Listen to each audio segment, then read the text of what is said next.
Leitura comentada do livro Um Curso em Milagres, comigo, Luciana. Capítulo 4, As Ilusões do Ego. Seção 5, A Ilusão do Ego-Corpo.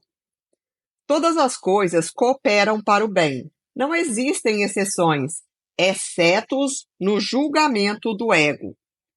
O ego exerce vigilância máxima em relação ao que ele permite que faça parte da sua consciência, e não é esse o modo de uma mente equilibrada se manter coesa. O ego é levado a maior desequilíbrio ainda porque mantém a sua motivação básica a parte da sua consciência e eleva o controle ao invés da sanidade à predominância.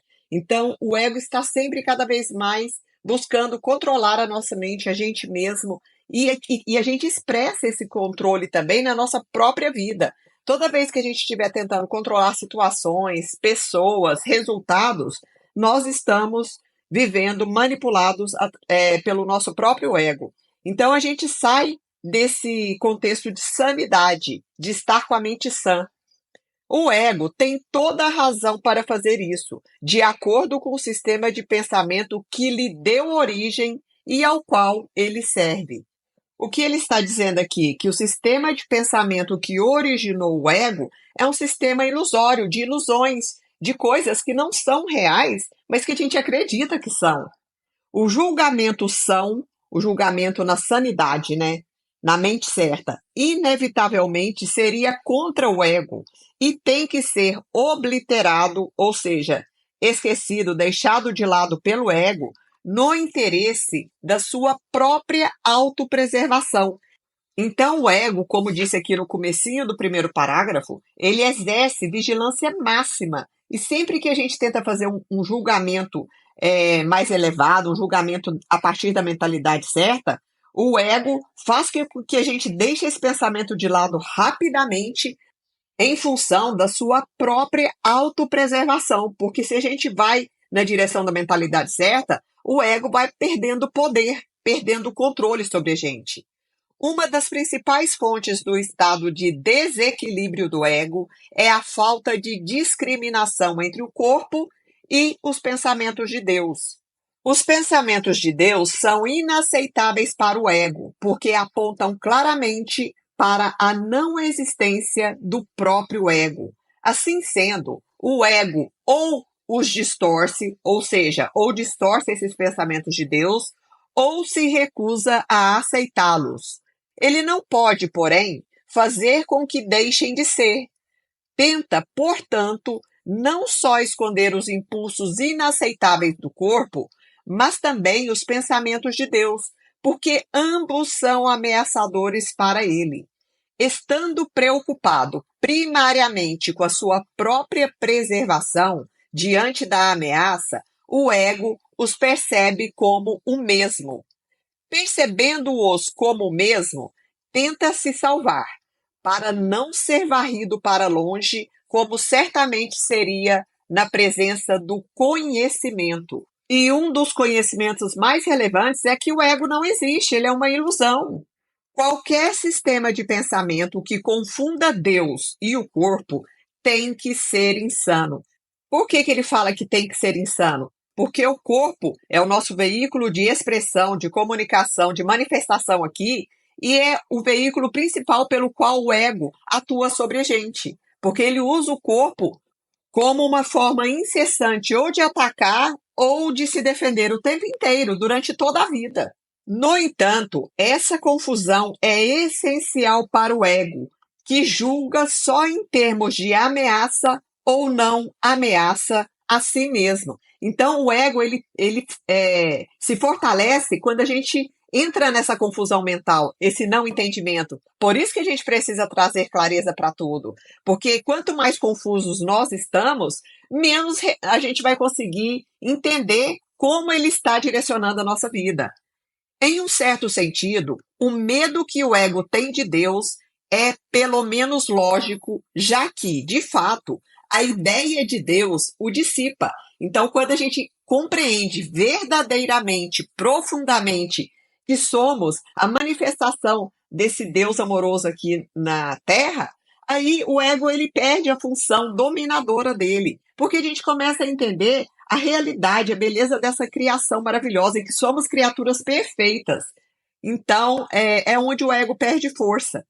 Mas o medo do corpo, com o qual o ego se identifica tão intimamente, não faz absolutamente nenhum sentido. O corpo é o lar do ego, ou seja, é a morada do ego por sua própria escolha. É a única identificação com a qual o ego se sente seguro, pois a vulnerabilidade do corpo é o seu melhor argumento de que você não pode ser de Deus. Aí a gente acredita mesmo, como assim eu sou de Deus? Olha que meu corpo adoece, acidentes, sofrimentos, uma série de questões. A gente vê que está separado do outro através dos corpos. Então, tudo isso é uma manipulação mental, gente. É uma forma de controle do ego sobre a gente. Ele usa o nosso corpo como um fator de vulnerabilidade. E a gente está sempre preocupado em se proteger, porque senão a gente vai morrer, né?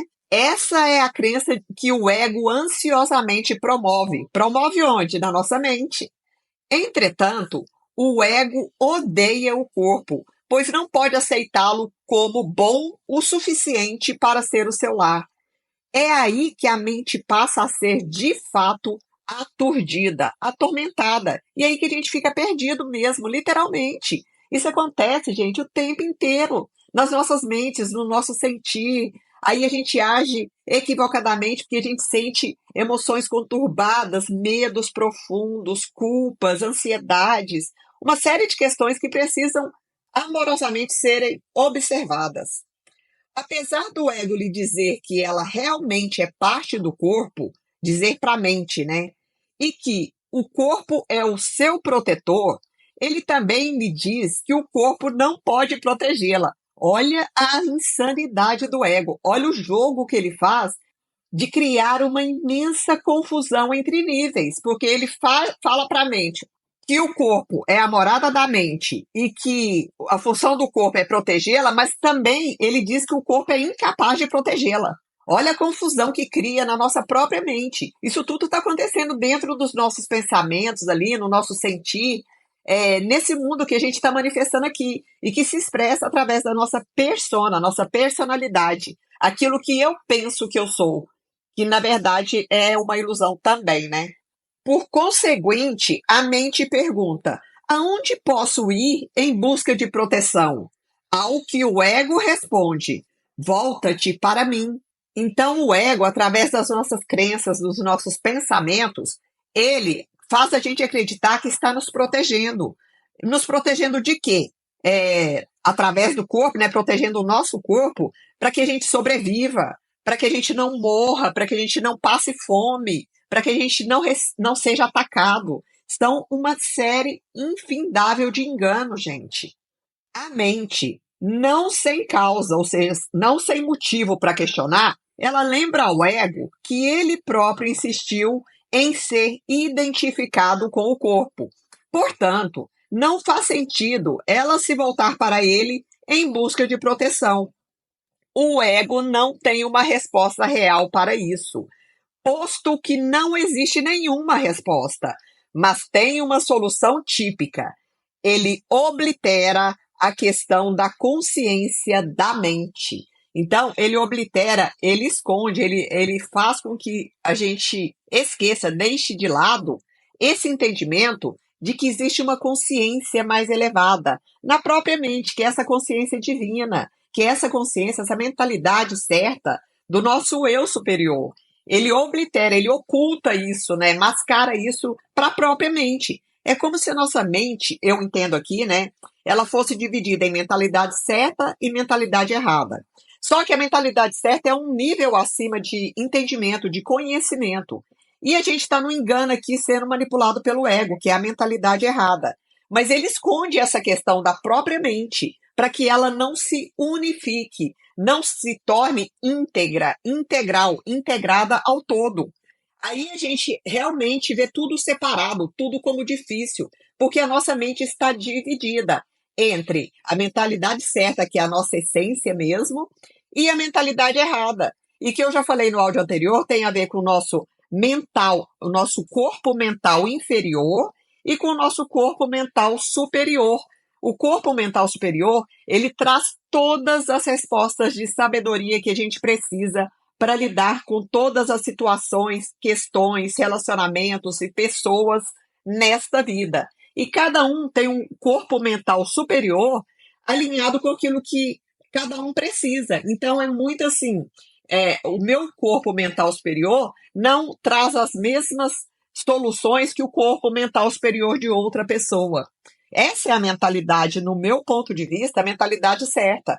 E a mentalidade errada é o corpo mental inferior, que é manipulado pelo ego o tempo inteiro.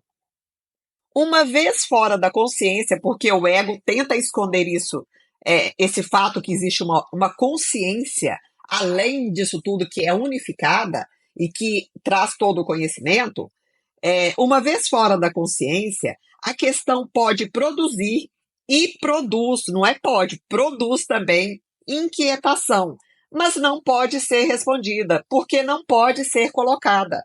Essa é a pergunta que tem que ser feita. Aonde posso ir em busca de proteção? E agora a resposta aqui, ó, buscai e achareis. Isso também é uma frase da Bíblia, né? Não significa que deve buscar cega e desesperadamente algo que não reconheceria. A busca significativa é empreendida conscientemente, conscientemente organizada e conscientemente dirigida. A meta tem que ser formulada de forma clara e mantida em mente. Aprender e querer aprender são inseparáveis. Então, olha a vinculação aqui, o detalhe aqui dessa frase. Eu aprendo desde que eu ative em mim esse atributo da vontade. Então, eu tenho que querer aprender. Só assim eu vou aprender, porque uma coisa está vinculada com a outra, não são separadas. Você aprende melhor quando acredita que o que está tentando aprender tem valor para você. E realmente, tudo aquilo que a gente acredita que vai ser bom, que vai ser construtivo, que vai nos elevar para outros níveis de compreensão, tem valor para a gente. Mas aquilo que eu acho que não tem valor e que não vai ser significativo para mim, eu não vou ter motivação para estudar. Isso é para tudo e para todo mundo, com todo mundo acontece assim, né? Contudo, nem tudo o que pode querer aprender tem valor duradouro. De fato, muitas das coisas que você quer aprender podem ser escolhidas, porque seu valor não é duradouro. O ego pensa que é uma vantagem não se comprometer com coisa alguma que seja eterna, porque o eterno não pode deixar de vir de Deus. Então, olha essa luta interna o tempo inteiro do ego, porque ele fala coisas espirituais que têm a ver com Deus, isso aí é coisa de gente que está com a mente doutrinada, manipulada. E é verdade, gente, porque eu também pensei assim, durante muitos anos. Eu pensava, nossa, isso aí eu fizeram uma lavagem cerebral nessa pessoa. Mas eu acredito que todos nós, em algum nível, passa por esse pensamento, por essa crença que nos limita também a fazer essa busca espiritual. Até que o momento a ficha cai. A qualidade do que é eterno é a única função que o ego tem tentado desenvolver, mas sistematicamente tem falhado em conseguir. Por quê? Porque nada que é eterno tem a ver com o ego. O ego só cria ilusões. Tudo que o ego cria é temporário. O ego transige com o tema do eterno, exatamente como faz com todos os temas que, de alguma maneira, digam respeito à questão real. Então, o ego passa a nos envolver em assuntos tangenciais, ou seja, as distrações do mundo, esperando esconder a questão real e mantê-la fora da mente. A ocupação característica do ego com coisas que não são essenciais é precisamente para esse propósito. As preocupações com problemas colocados para serem insolúveis são os instrumentos favoritos do ego para impedir o progresso do aprendizado. Então, o ego vai nos apresentar problemas insolúveis. E a gente tenta muitas vezes ter um exemplo bom disso, que é a gente tentar fazer o outro mudar, ou tentar resolver o problema que é do outro. Sabe quando que a gente vai conseguir isso? Nunca, porque a gente só pode resolver as nossas próprias questões. O outro tem o poder de escolha, de decisão. Ele não vai agir conforme as nossas crenças, ele vai agir a partir das crenças dele mesmo. A gente também tenta mudar o mundo, esquecendo que a gente só muda tudo e todos quando a gente mesmo muda. Então, é um problema insolúvel, que não tem solução. Por quê? Porque a gente passa a vida tentando fazer isso e acreditando que vai conseguir mesmo. Não, eu vou mudar o meu marido, eu vou mudar a minha mãe, eu vou mudar o meu filho. Gente, a gente não muda ninguém. Eu demorei muitos anos para aprender isso, para entender que eu só posso mudar a mim mesma. Em todas essas táticas diversivas, há, porém, uma única questão que nunca é colocada por aqueles que a perseguem, que as perseguem. Para quê? Olha só que interessante. Ele pede que a gente questione para quê, né? O para quê de algo estar acontecendo. Essa é a questão que você tem que aprender a colocar em relação a tudo. Qual é o propósito disso? Seja ele qual for, vai atrair os seus esforços automaticamente. Quando você toma uma decisão em relação ao propósito, naquele momento tomou uma decisão a respeito do seu esforço futuro, uma decisão que vai permanecer efetiva a não ser que você mude a sua mente. Então, tudo que acontecer, pergunta para que isso serve? Qual é o propósito disso? Qual é o propósito dessa situação estar acontecendo? Qual é o propósito desse relacionamento complicado? Qual é o propósito dessa doença? Qual é o propósito dessa ansiedade? Tudo tem um para quê. Para que isso está acontecendo? Para que isso serve?